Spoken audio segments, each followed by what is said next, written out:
Changing the language in the Stripe app can help you navigate the platform more comfortably. Follow these steps to adjust your language settings.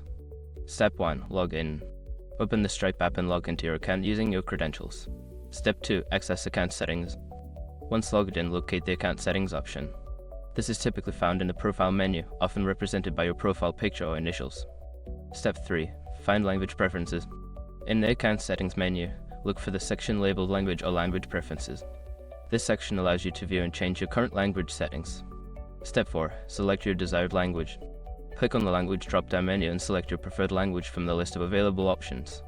Step 5. Save changes. After selecting your desired language, make sure to save your changes.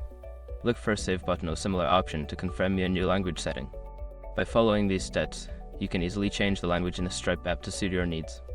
If you encounter any issues, consider checking the help section or contacting customer support for assistance.